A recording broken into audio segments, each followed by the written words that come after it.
Assalamualaikum warahmatullahi wabarakatuh. Innal hamdalillah wassalatu wassalamu ala Rasulillah wa ala alihi wa sahbihi wa mawalah. Amma ba'd.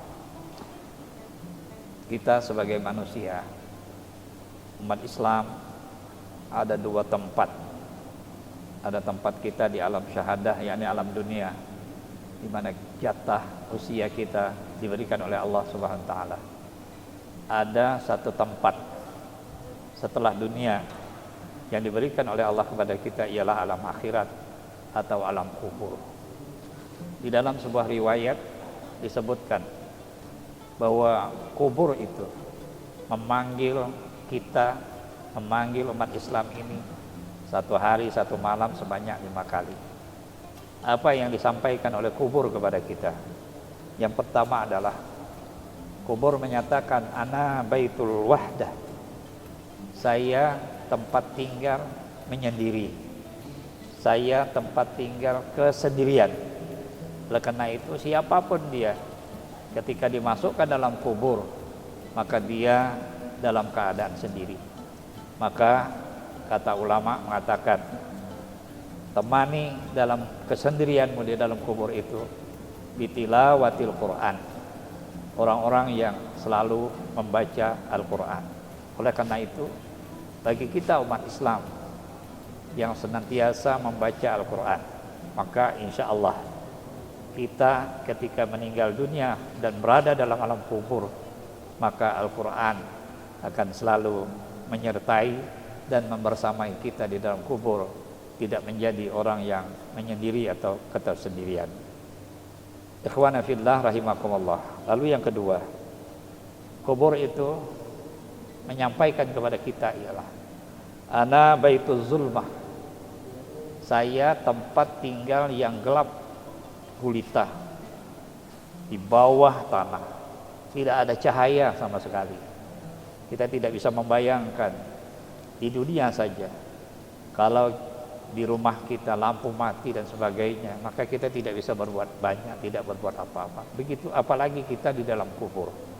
Maka kubur menyatakan kepada kita, fanawwiru bi sholatil lail, orang yang selalu sembahyang malam, mengerjakan ibadah pada waktu malam, maka itulah nanti yang menjadi cahaya bagi kita di dalam kubur, ketika dalam suasana yang gelap gulita di alam kubur kita.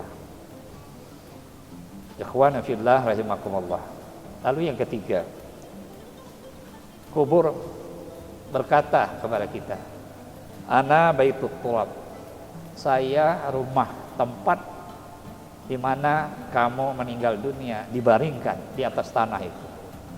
Maka tidak ada alas, tidak ada kasur, tidak ada selimut, tidak ada bantal, semua beralaskan tanah.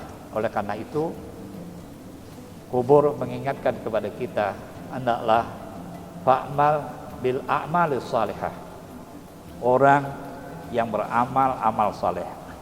Maka setiap amal saleh yang kita lakukan di dunia, itulah nanti yang akan menjadi kasur, yang menjadi selimut, yang menjadi bantal, sehingga kita tidur di alam kubur itu selalu ditemani oleh tempat tidur kita yang nyaman, enak.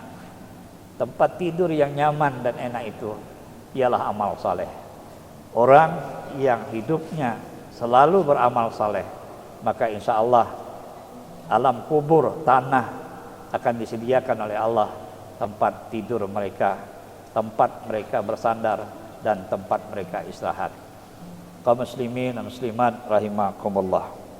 Lalu yang keempat, kubur mengatakan kepada kita, ana baitul afa, saya tempatnya para binatang, kalajengking, ular dan segalanya yang akan menggigit setiap makhluk yang akan masuk ke alam kubur, yang akan menjadikan makanan di alam kubur di bawah tanah itu. Oleh karena itu, mereka menyampaikan kepada kita, hendaklah kita selalu menyampaikan dengan bil kalimatul thayyibah, orang-orang yang suka mulutnya dibasahi dengan kalimat-kalimat thayyibah, dengan ucapan bismillah, ucapan alhamdulillah, ucapan as-syukrulillah, ucapan la haula wala quwata illa billah, ucapan subhanallah, ucapan takbir dan segalanya. Kalimat-kalimat thayyibah yang diucapkan oleh seseorang, insyaallah ia akan dapat membentengi setiap orang yang meninggal masuk ke alam kubur dari binatang-binatang yang akan menggigit, memakan orang-orang di dalam kubur. Kaum muslimin dan muslimat rahimakumullah. Lalu yang terakhir, kubur menyampaikan kepada kita, ana baitus su'al. Saya tempat di mana pertanyaan-pertanyaan malaikat yang disampaikan kepada kita. Maka tidak ada pertanyaan yang sulit kecuali pertanyaan alam kubur. Oleh karena itu Rasulullah sallallahu alaihi wasallam mengajarkan kepada kita agar kita termasuk orang yang bisa menjawab semua pertanyaan malaikat di alam kubur. Fa'aksiru biqauli la ilaha illallah. Orang yang dalam hidupnya banyak mengucapkan la ilaha illallah, maka la ilaha illallah itulah nanti yang akan memberikan jawaban setiap pertanyaan malaikat di alam kubur kita. Mudah-mudahan pembelajaran kubur kepada kita menjadikan kita hamba-hambanya yang senantiasa ingat kepada Allah Subhanahu wa taala. Wal afu minkum wallahul muwaffiq ila aqwamit thariq. Assalamualaikum warahmatullahi wabarakatuh.